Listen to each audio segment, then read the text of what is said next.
Hey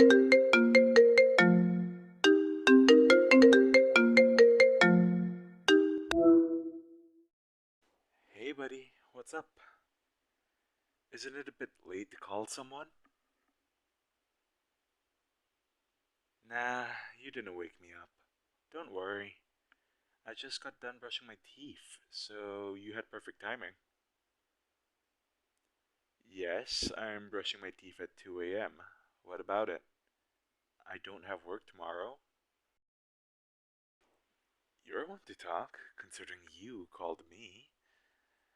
Anyways, what did you want to talk about? Ah, I see. What kind of things have got you all confused? Oh, your sexuality and gender. It's still on your mind, huh? I'm not saying I expected those questions to go away, just I didn't realize it kept you up at night. No, I'm still on the line. Just trying to think of how I should go about this. Do you want to vent to me, ask for advice, or what would you like me to do? I'm all up for answering questions. Just shoot 'em my way. How do you know? That's a simple question with a complicated answer. There's no surefire way that works every time for everyone. Hmm, maybe telling you my story would help a bit? Let's see. It all started back when I was in middle school. Everyone's favorite time to be alive. All the girls were starting to find boys attractive, and the boys were finding girls attractive. Me, though, I was just confused. My emotions were like a thick soup, all mixed together and hard to stir around. Everything was a fog. I really didn't know who I liked. Was I gay? Straight? Ace? Bi? I had no idea. And because of that, I also started questioning my gender. If I didn't like boys, was I a boy?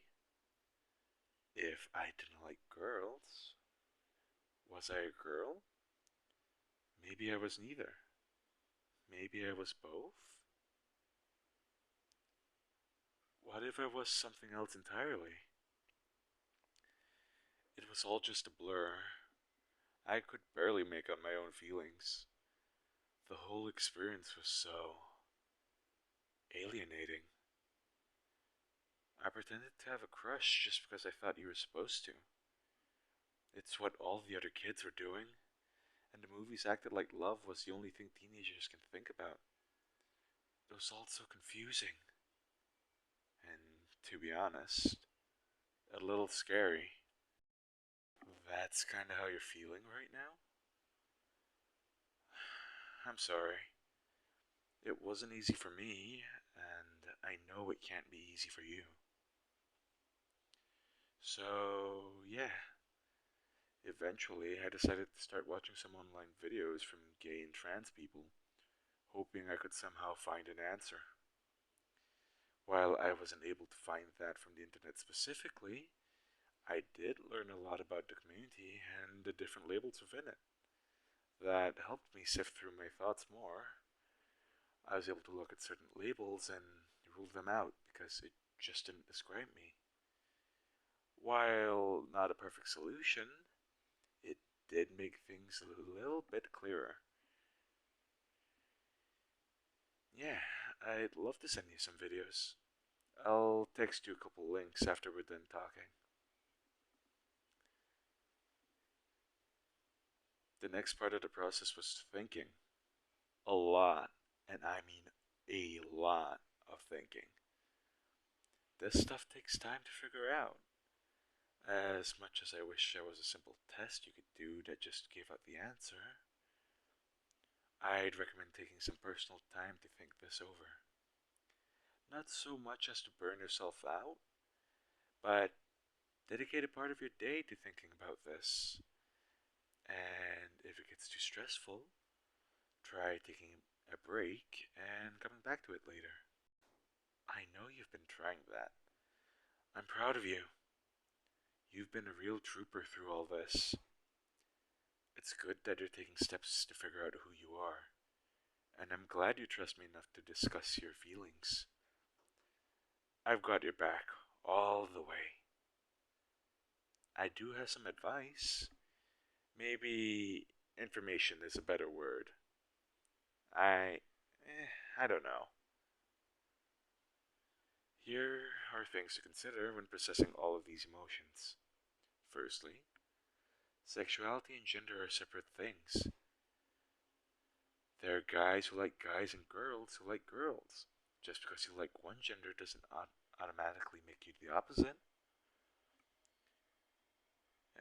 I know it sounds obvious, but when you get into your own head, it can be hard to separate the two. Trust me, I know. Now, in terms of sexuality, remember that there are more types of attraction than just sexual.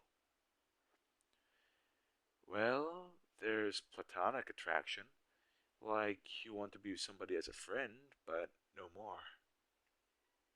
There's also romantic attraction, wanting to be all lovey dovey with someone, take them on dates, kiss, that sort of thing.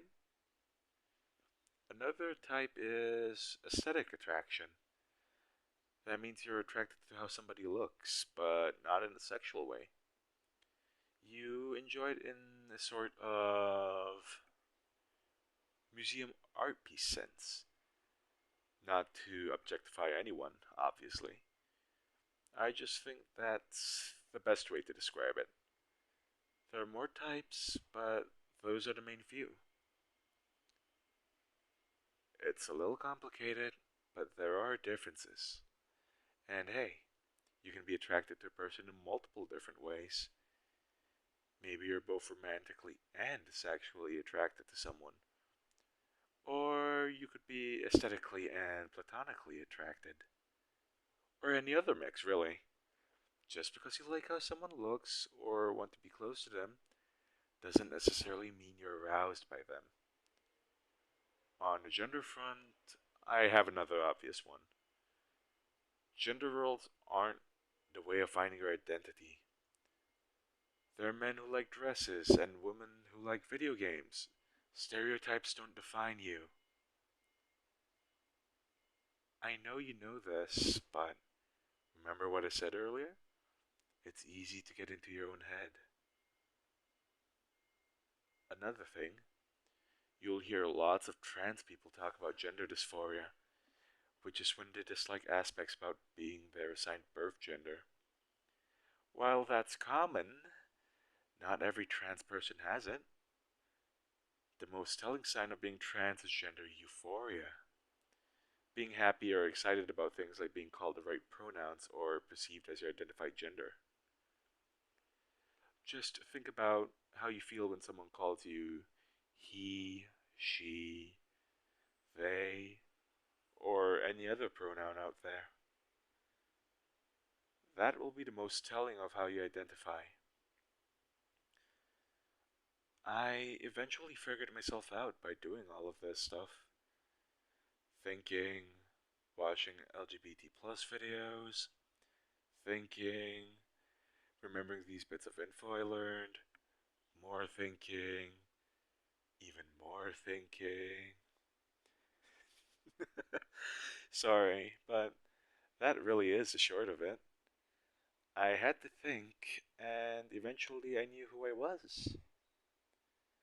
Eh, it sounds easier when I say it out loud. This will be tough, but I guarantee that what you're going through right now is the hardest part. Once you've discovered yourself, everything else becomes, well, not a cakewalk, but you'll be more confident. I promise.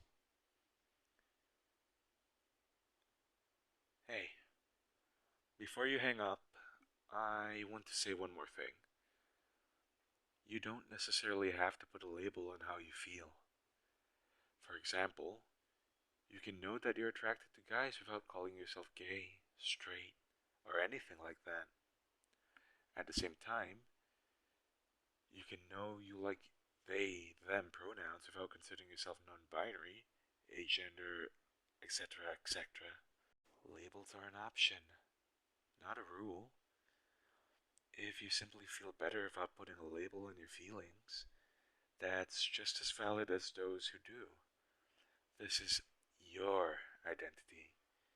Nobody gets to tell you how to feel. Don't thank me, buddy.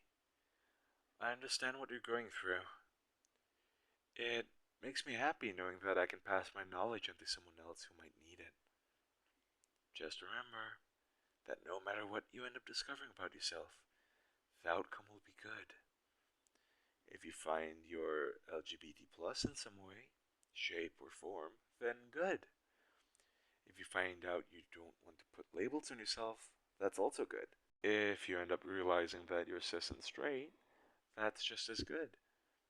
No matter what, you will come out of this knowing more about yourself than you did before. I'm glad I could help. Now, is there anything else you want to ask me before I send you those videos? Alright, keep pushing through. I know you'll look back on this time and smile because of what it led to. Good night, buddy. Try and get some sleep, alright? I'll talk to you soon.